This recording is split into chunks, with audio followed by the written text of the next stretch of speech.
Hey, I'm Owen. Hi, I'm Susanna. And we have new scene moved down. I know. Finally. Finally, yeah. So this is the first time we're using the model for the flat. Mm-hmm. How'd it go? I liked it. Good. It was actually really fun. It's not as optimized as it could be. I'm Yeah. still kind of working on some other projects. I haven't really gotten it exactly where I want it to be, but I got it at least to the point where it was usable. Yeah. Which to me is... That's way more important. Yeah, for sure. I don't want to hold you up trying to make the perfect model. Mm-hmm. It's not necessary yet. But I do plan to do some work on it over the next, I guess, couple days. Yeah. You didn't use a model for the first panel. I didn't do. I've been trying to be very economical with making these models, not making anything that isn't going to be super necessary. Yeah. How did that go? So with the first one, I didn't really need it. I've drawn this alleyway a few times, so I just referred back to the previous times I've drawn it. And that actually went really quickly. A lot of it actually I've learned since some tricks with perspective that I put into it. So you see on the flooring there, I've learned a lot of ways how to draw rocks down. Oh, cool. So I did end up employing that. And oh, I like that. So you draw perspective lines back to a vanishing point, and then you draw the... I'm gonna have to pay attention when we get to that point. Point it out to me when you get to inks. Yeah. I want to see you draw the rocks on that page. Yeah. So I did actually have a lot of fun with that. That was something that I guess I hadn't really learned it since the last time I did it. It's just before it never struck me to do that trick. Sure. And then as I went in to draw this time, I ended up realizing there's so much of it visible. I can actually use this trick now to really trick out the space of it. I like that. Yeah. That's really cool. And then getting to have Liam at a low angle, I ended up having to draw him in with the perspective lines and actually figuring out his height from the doorway and et cetera, et cetera. Cool. I'm really glad. How was the model to use? I know you had to adjust for the height of the back of the couch. That's the big one. Just a little bit. Yeah. I actually liked it. It was a lot easier and faster than doing it otherwise. And I ended up being able to do an interesting angle. You can even see here on the fourth panel. Yeah. I ended up getting a more interesting angle than I probably would have had otherwise. Yeah. Just because I could maneuver the panel around and get it to have a word bubble overlapping a couch. Yeah, I will say that the angles that you can accomplish with using a 3D background, I actually have more to say on this. There's a couple things that I've noticed are the benefit, but specifically in this case, being able to maneuver the background like this, I think makes the word bubbles more economical. Yeah. Because I think we talked a little bit about this before, but in being able to position the background freely and to be able to say, okay, it can rotate in space here, and I can show more of the TV or less of the TV, or more of the radiator or less of the radiator. As you're rotating this space in 3D, you can create more negative space in the background, right? Yeah. Where it's I know that my characters shouldn't be overlapped by word bubbles. The word bubbles shouldn't really be crossing over any of the lines of the character itself. So if I continue to rotate the background until I can create enough negative space that it doesn't super matter, show more of the TV, show more of the wall, then you know that that's going to be your blank space, basically. Yeah. Which just seems I mean, I think we'd gotten it down to a pretty good place before when it was putting the word bubbles on first then when you go to sketch it, you know to sketch more of that space. But I just think it makes that process a little easier. Oh yeah, for sure. It definitely makes me a little more present and mindful of what I'm doing with the space of it. It is something that I've always struggled with. I have described this to you. I don't know if we've talked about it on here before. Sure. But I do struggle with visualizing. Sure. I don't really have a visual picture. I don't really think in pictures. So when I go to illustrate these scenes, I can work in 3D space really well, but I can't visualize it. So I can't really tell where to put a word bubble. That's where I'm benefited by having you put word bubbles on it, because then I can just draw around it. Right. But now that I do have the 3D model and I can maneuver that, I don't have to try to think in pictures. Right. Because that's already difficult for me. Why strain that? It basically gives you a tool that creates the visual for you. Yeah, exactly. And then if you know specifically, hey, he's got kind of a verbose little section in this panel, I know I'm going to need a lot of space for a word bubble. You don't have to visualize it mentally. You can visualize it physically. Yeah. And then make sure that you create enough negative space to actually put that word bubble in. So yeah, that's exactly it. So it's like, I don't know, I've had a lot of these buildings planned out in my head, and as soon as you can put them to 3D, like I can help you design a lot of them. Sure. I just don't have a visual. I have this description for it, and I do end up referring back to a lot of the same pages. Yeah, previous pages where we see the same alley. Yeah. Yeah. So it's like I can make all these places look the same, but now I'll really be able to make them all look the same when I can just have a model to be able to refer to. Right. See, now, as I say that, I did not make a model for the first panel that you're drawing here. Yeah. And I don't think I will. Yeah, it's not necessary. I don't think we're going to see it that many more times. We might see it once or twice more.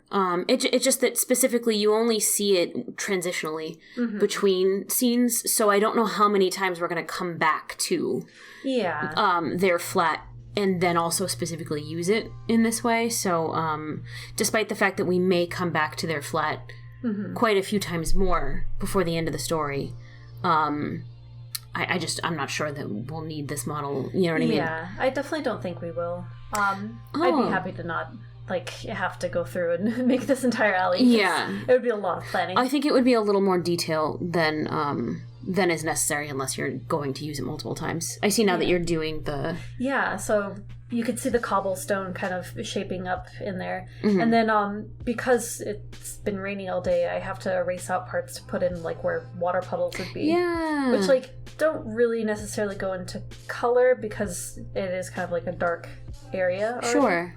But you can see how it kind of floods out a little bit of the rocks. Oh, I like that. So that was kind of fun to illustrate. I think now that I've seen it like this, I might have to think about that more critically in the future. Fold it into the way that I think about how I color it. Oh, that's a good thing to notice now. Yeah. Did you sketch Liam on top of the inks? Like you did the inks first? So, yeah, I kind of had him rough sketched in. I had basically a stick figure. Sure. And then, like, I realized I actually don't know his exact sizing until I have the background in. I see. So I didn't even bother really sketching him in and getting him solid. Oh, that's smart. The background. That's really smart. Okay. That's a good way to do that. Yeah, especially with the umbrella, because umbrellas are tricky. They're tricky, yeah. It's one of those solid objects that I just struggle with. Oh, I guess I never thought of them as being a rigid object, but yeah. They're like rigid with that soft cloth, but the soft cloth is stretched between rigid shapes. Yeah. So it ends up making kind of a rigid, weird shape. Overall, yeah. That makes sense. You've done a lot of umbrellas in this chapter. Yeah. They're looking good, though. That's good. I definitely noticed that you've improved a lot at them. Yeah, awesome. So. I'm actually really glad for that. Yeah, cool. So I was going to say, so when I was talking about some of the tangible benefits I've noticed from using the 3D models, so not only is it interesting to be able to plan more negative space to put word bubbles onto, right? I also noticed that, I mean, it's kind of implicit that using a model will improve consistency. Yeah. It just will. And even if you're good at rendering a 3D space consistently, having a model will just force it to be more consistent no matter what. Do you know what I mean? So it's kind of interesting for that it necessitates consistency. Yeah. So that's something I've noticed now in having a model for the flat. Part of the consistency it forces is in the sizing. So it's not just the size of the objects. It's not just the size of the couch. It's not just the size of, the windows behind him. It's also the size of the negative space between those objects. Yeah. So it's really, and I didn't think about this at all, because you're making it for consistency. You're making it for ease of drawing. You're making it so that it just makes your job easier overall. That's why I made it in the first place. Yeah. But I didn't think about the added benefit of when you make a model of the flat and you put a couch in and you know about their flat that it's kind of small and the couch will take up quite a lot of space, and then the back wall is this set distance away from the other wall. You know what I mean? Like you put these dimensions onto the room and then you put it into the panel and it forces you to render it that way. Yeah. You get a very successful creation of the space being small. Right? So how do I want to explain this? It's like if you go to think about, yourself in a room, right? Like, let's say you think about, if you're not in your living room right now, you think about yourself in your living room, right? And if you have a visual component that lets you visualize that, even if you don't, it doesn't really matter. If you attempt to visualize that any way that you can, right? You will likely visualize that room bigger than it actually is, or at least I do. Yeah. I don't know. I would assume that it's maybe, if not universal, that's quite common. Yeah. That because I know for me, I'll think about myself like laying on my couch, and then I'm like smaller in the room than I might, like in my visual memory, I'm smaller in the room than I might normally be if I were standing and walking through it. Yeah. Or for whatever reason, you don't necessarily remember the walls being actually the appropriate size. You might not imagine yourself coming up to the correct distance on a door frame. Yeah. I know I always think of when people are outside, if I was trying to draw a building, I would always draw people way too tall on the building. So in general, like, it's difficult to hold the relativity of sizes to each other in your head. And so while I think that you're quite good at consistently rendering a space to look the same, right. I think that when you go to draw a space, it's quite common to make the room bigger than it actually would be if you had like a physical 3D model to base it on. You know what I mean? Yeah, I think that's actually extremely universal, because that's why when you go to old paintings, like I even think like Alphonse Mucha, if you go and look at a lot of photographs that he would have taken, he would like have to photograph his models into like specific places, photograph them into specific poses, because like when you do go to visualize something, very often like you have like a different perception of yourself, you have a different perception of your own size. We're kind of in our own heads, let's say, so it's like you end up being a different size in your own head, and so like even in a space that's fictional like this, it will end up shifting a lot of size, and especially because it's fictional. I don't have any photos of this place. Yeah, we've never been in this room. Yeah, this place does not exist. This is even more more extrapolated out than me thinking about myself in my living room. Right. I might think of myself in my living room being quite short because I spend most of my time in the living room sitting or laying on a couch. So in my head, I have like a visual memory of being low in the room, and so I might imagine the ceiling is a lot taller than it actually is. And that's one thing, but I've never been in this room. Yeah. So I have no ability to visualize like how big my eye line would be in this room, because I've never been there. Do you know what I mean? So it is really truly just trying to mentally fabricate the size of the room over and over again. Yeah, it's very difficult, and like I said, even especially with this room for me, because this space doesn't exist, this place doesn't actually have like a real world equivalent. It's one of the few places in the comic that doesn't have a real world equivalent. You didn't base it on like a floor plan that is not heavily modified. Yeah, actually I don't even know that I had a floor plan for this one. Fair enough. Only because when I first designed this apartment, this one was made to be an amalgamation of like two of our apartments that we lived in, alongside like a third one that we had seen once. Yes, that's right. And also made a little smaller even than all of them. Yeah, just because of the space constraint I had too. So I was like, I was interested in trying to just make this mesh of these apartments that we knew. Yeah. So this space doesn't exist. It is a lot smaller in this page than I have even drawn it in some previous pages, like you said, only because now with a 3D model, I can hold the shapes and sizes a little bit easier. Right. Which is nice. It is really nice. It had an unintended consequence. What's a good consequence? Because consequence has the connotation of it being like a bad thing. Outcome? It had the unintended outcome, the unintended benefit, of better conveying how small their flat actually is. Yes. Do you know what I mean? So I think that, because you drew a floor plan for this thing. You know what I mean? So you in your head created this space and then drew out a floor plan for it so that you would be able to get it as consistent as possible when you went to draw it. Right. And you knew that it was quite a small apartment. You knew that, like, being able to extrapolate out the floor plan mentally, you could picture it against previous apartments that we'd been in and say, pretty sure that this is a very small apartment. Right. It is almost uncomfortably small. Mm-hmm. Do you know what I mean? They're fine. You know what I mean? They're two people, you know what I mean, and just a cat. So, and they're kind of, it's within their price range, and it's comfortable enough for them. Mm-hmm. But it is kind of, and especially if this were the only part of it that they had access to, they have a closet upstairs that they put their bed in, and in a chair. You know what I mean? So nice that they have that closet too, because that lets them have a little bit of extra space. But if this were as intended, the only part of their apartment that they actually had access to, this would be almost an uncomfortably small flat. Yeah. It's a single room, and it's not a ton of space. The square footage of this room in particular is very small. Yeah. And I think in previous pages where we've seen the flat, sometimes because it's easy to lose how much distance is between the walls, their flat can seem more comfortably large than it actually is. And I don't mean to, I'm not, you know what I mean? I'm not telling you that you did a bad job. I think your backgrounds are very successful, and especially very consistent still. Yeah. But it's something that I think I didn't even recognize could be improved on. Yeah. Until a 3D model forced the walls closer together. Yeah. Do you know what I mean? It's definitely for that benefit, because it is something that I've been painfully aware of. Because it's like, I've intended it to be this small. Sure. But as I go to draw it, I can't get it to be this small and make sense to me. Right.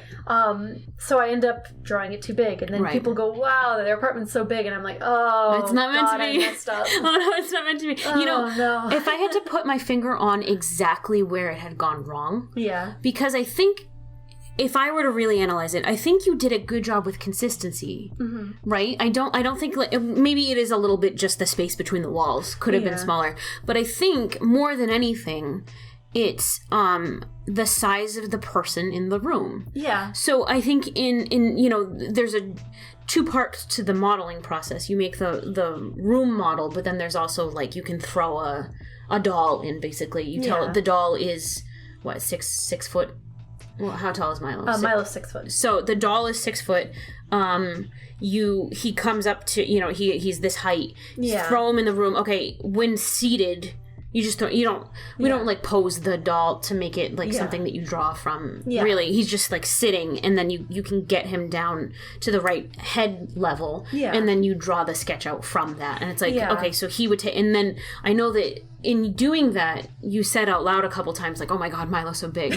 And he is like a big guy. And it's like, when you, I think that's the thing, actually, that gets lost more than anything, is it's not necessarily the size of the room. It's more the size of the person in the room. Yeah, and it's kind of funny because, like, I've definitely had to try to work their sizes into a realm multiple times. Sure. And struggled with that. Sure. Because, well, for example, you and I are actually the same height difference as Milo and Lamar. Right. The distance between our heights is really similar to the distance between Milo and Liam's heights. Yeah. So it's easy for me to keep that in mind. Right. But I'm Liam's height, and you're 4 inches smaller than me. I'm the other direction down. Yeah, for sure. So, like, I have trouble imagining being Milo's height. Right. And getting up to him being the size he is in a room. Sure. Because I've never been 6 foot. Right, exactly. Yeah. So not even in heels. Yeah. Yeah. Those would have to be some big heels for me. Yeah, for sure. So, I don't know. I have a mark on our doorway. That's new. Yeah. But I've put that there multiple times. Oh. And do I keep taking it down? Yes. Like subconsciously just plucking it down off the Okay.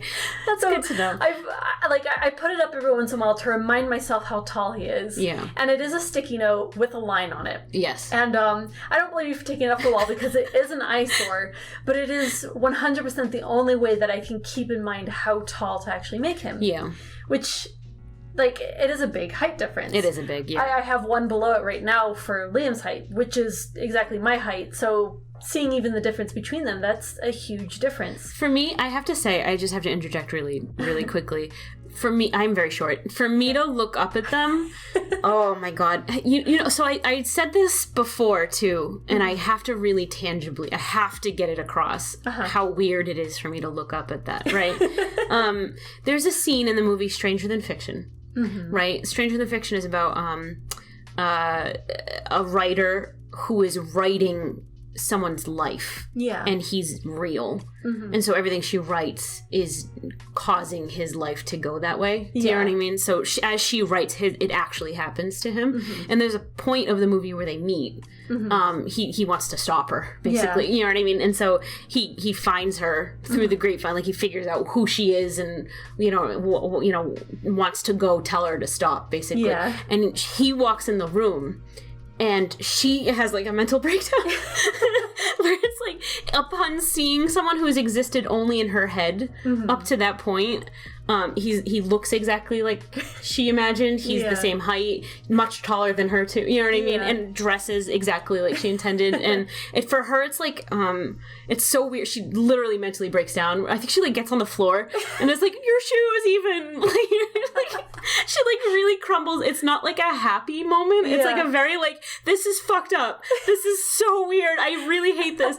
That scene, like, gutted me. Yeah. It literally gutted me. It's a great scene. It's and I guess perfect. We should have said spoiler alert in case you haven't seen it. Well, I that's why I specifically chose, like, the least spoilery way of explaining it. You know what I mean? It is a great movie. It's so good. And her reaction is so perfect. It's so, like, alarmed and uncomfortable and violated to have something that's, like, existed outside of you, like, only inside your own head before, suddenly is outside of you and is, like, walking around. And it's, like, it's so violating. Like, how dare you be real? How dare you not be only inside my head where you belong? You know what I mean? And I have to say that not only do I feel that, like, that horror anytime I try to think about it too much, I feel that horror to look up at the little post-it notes that you put on the door and to see how much taller both, especially Milo, but how even much taller Liam is than I am,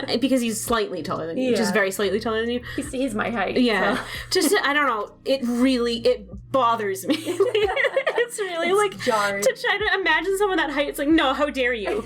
How dare you? Liam is 3 inches tall, because that's how big that panel is, and it is no bigger. Milo is, I'm holding my fingers pinched up to the screen right now. That is how tall Milo is. It is that's like 2 or 3 inches tall. That is how tall Milo is. How dare you be as tall as that little line that's on my door frame right now? How dare you? No, I refuse. Secret giant. So I'm gonna throw it away soon. Just kidding, I'll leave it this time. Now that I've become aware of my subconsciously throwing away these pieces of papers, I will now make a concerted effort not to do so in the future. Fair enough. Thank you. So you were saying, so you did this now. This is really helpful to you to... Yeah, it's very helpful because, I don't know, it's a struggle to remember how tall 6 feet is. Yeah. Like, even looking at it now, it's just like, that's really high on the door frame. It makes me so uncomfortable. It really does. Like, when I walk out, I'm the same height as Liam's there. Right. So it's like, to me, that's standard. Right. And that's typically what I tend to think everyone is in the comic. Sure. Either that or smaller. Right. And so, like, I'll sometimes gravitate towards that as being my horizon line. Sure. Is I'm that height. And it makes Milo look... If you do that, Milo sometimes unintentionally comes out too... Not that he's too short, because you're good at keeping the ratios of characters the same. But then suddenly Liam's 5'4". Or the room is too big. Is more actually the intent. So usually Milo looks the correct height. Yeah. And he's the correct height compared to Liam. You definitely get the feeling that Milo is tall. Yeah. You definitely get that impression. But then the unintended consequence is the room looks huge. Yeah. Do you know what I mean? So they seem like they have a really huge apartment, or you know what I mean, that whatever room they happen to be in at the time. So So that's when I look at it and go like, oh, I messed up. It's not that bad though. Well, I'm glad that it at least reads. Yes. But it's nice to have this tool now. It's definitely really nice, and it is very funny to me to, like, look at it and realize where I've struggled. Yeah. And it's not a bad thing to struggle. That's definitely where you learn. I mean, if you hadn't struggled with it previously, you wouldn't know that it's an area you'd need to tackle. Yeah, exactly. So, and honestly, if you hadn't known that it was something that you'd struggled with, I don't know if it would have been as immediately obvious how much this specific tool helps with that. Yeah. For me, it was very eye-opening to see how helpful the model was with making their flat look small. Yeah. So that's just really cool to me. I don't know. It was really interesting to see. Yeah, I would agree with that. I definitely found it extremely useful. Yeah. Especially for this particular space right here. Yeah. Which is the kind of crowded space right in front of the TV. Yeah.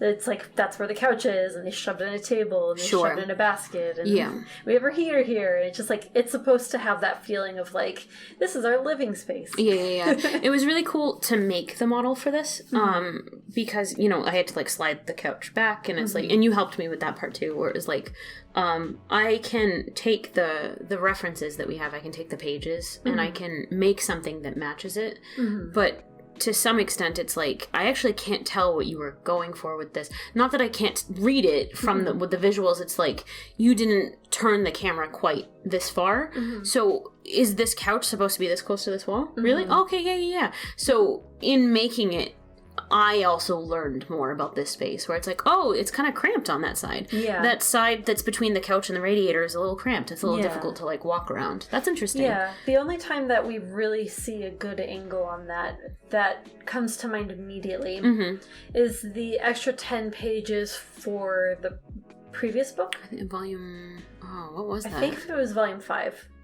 I kind of want to say it was volume 4. It might have been volume 4. I think it was volume 4 when he's like making tea. Yeah, I labeled it acting comic because it is very specifically when Hebert's helping Milo. I think that's volume 4. So yeah, that must be volume 4 because he's helping him for the movie that he's going to be in volume 5. Volume 5 was volume 5 is him showing him the musical. Yes. Yeah, that's right. So volume 5 is Milo showing Liam the musical, which he's sitting in the same place on the couch right now. Right. And you can actually even see in that space that it's not drawn as cramped as it should be, which... I should put that on the Patreon. I just realized. Yeah, we can actually add those. Okay. So that's Volume 5's comic, is Milo showing him the acting tape that he tried out for the university. Yes. We wrote a song for that and everything. Which, I did. Oh. It doesn't have music to it. It's just like lyrics. It's more like a poem. Yeah. You know, you can imagine. I guess as I was writing it, I hated doing that. That's one of my it's one of my favorite things to do. Yeah. But I hate it afterwards. Yeah. It's very fun in the moment. Yeah. But then as soon as it's done, I literally can't look back at it because I really can't. I just can't do it. But I think as I was writing it, I had like a vague melody in my head for it. But it's not good. Yeah. We've never studied music theory. I have no concept of music theory, so I would not feel confident whatsoever applying an actual melody to it. Yeah. It kind of is like a more sing-song poem than it is anything else, but yeah. Yeah, it was basically to call to mind a couple different musical pieces that I gave you. Yeah. And very specifically because we can't name drop like a real one without getting hit with some copyright or trademark issues. We just ended up faking out one that I actually really like what you did with it. I think you did a good job. That's good. As long just tell me that you like it and give me permission never to look at it again, and that's that's what it'll be. So sorry, that's a bit of a tangent, but I did want to say I liked it. Oh, okay. Because I read through it recently and I liked it. Oh, okay. So in that particular comic, that's Volume 5's extra comic. Yes. The 10 pages. And that one, you do see this space with the couch. Yes. And it is not as crowded as it should be. It should be a lot more crowded, like you see here. And that's just because I didn't really have a good visual for it. Interesting. But if you go back to Volume 4's extra comic, where we do have Hebert teaching Milo...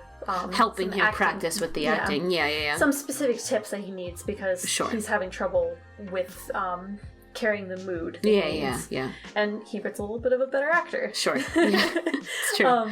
So Hebert's helping him, and you can actually see the couch there. Mm-hmm. It's still a little crowded. They've moved out the table to be able to stand there. Right. But it's not as crowded as it needs to be. Interesting. If you get to the end of that scene, and Milo's bringing Liam back the tea, you can see over Liam's shoulder, you can see the couch and everything, and you can see how narrow that space is between the wall and the couch there. Yeah.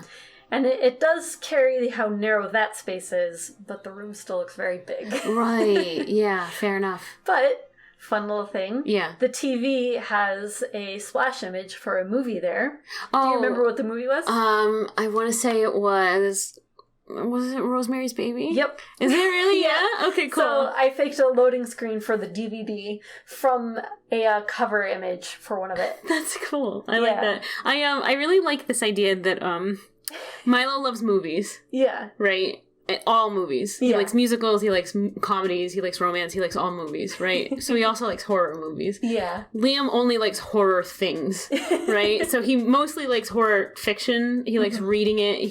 But he'll deal with movies. He doesn't like movies, but he'll deal with them if they fall into horror. So there's this one section of entertainment that they both happen to overlap on. Yeah. Liam does not want to watch musicals. He doesn't want to watch comedies. He does not have the attention span for movies actually, but he will stay for a horror movie. Mm-hmm. And so I like that there's this like running gag of like every time they're hanging out together being domestic, there's like some kind of horror movie on there. I like that.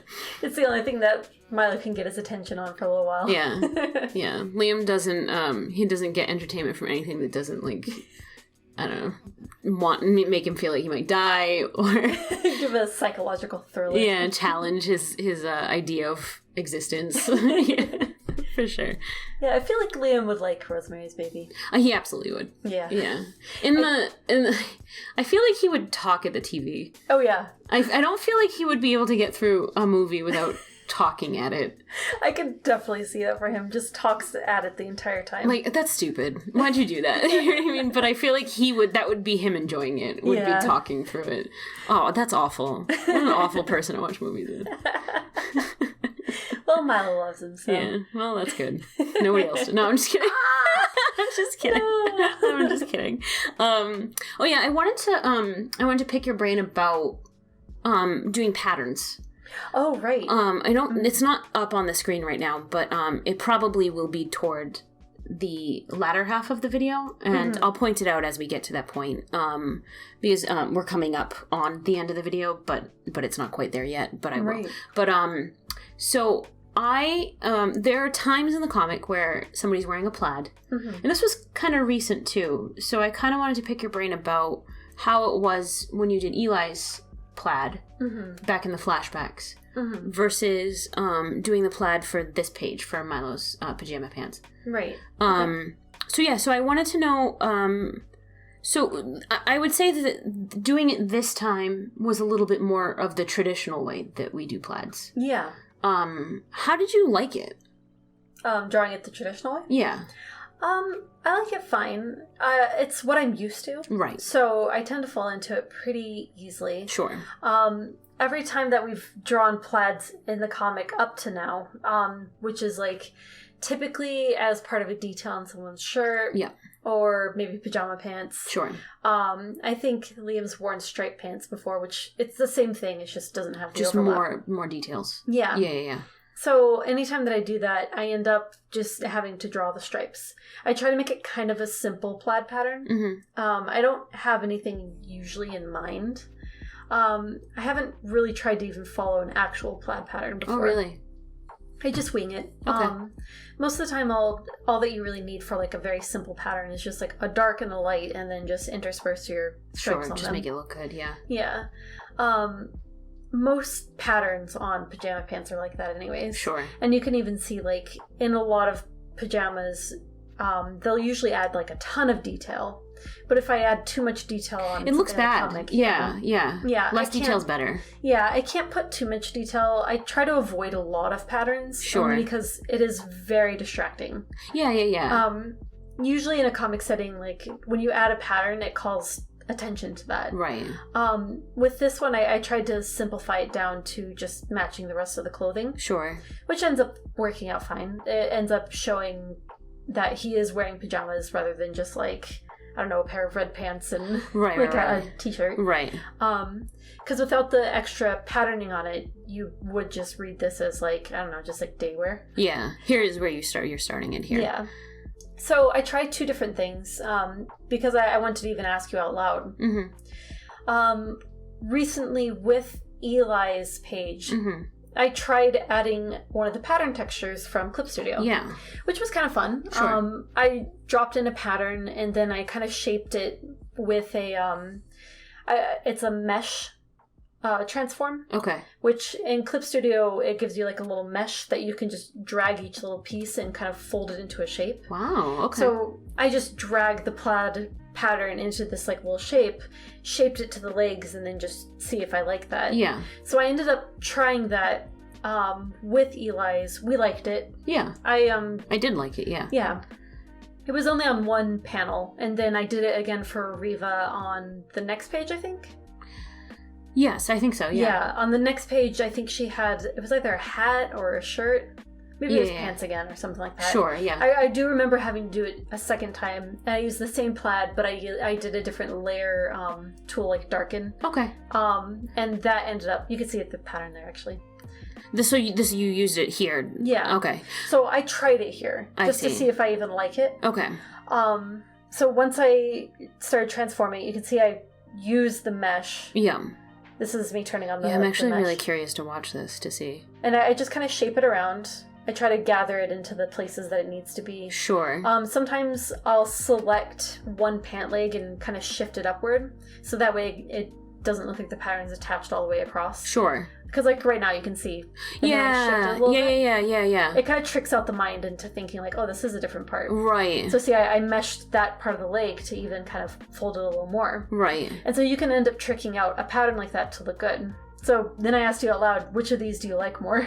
And I liked the traditional way better. You liked the traditional? Yeah. Which is fine.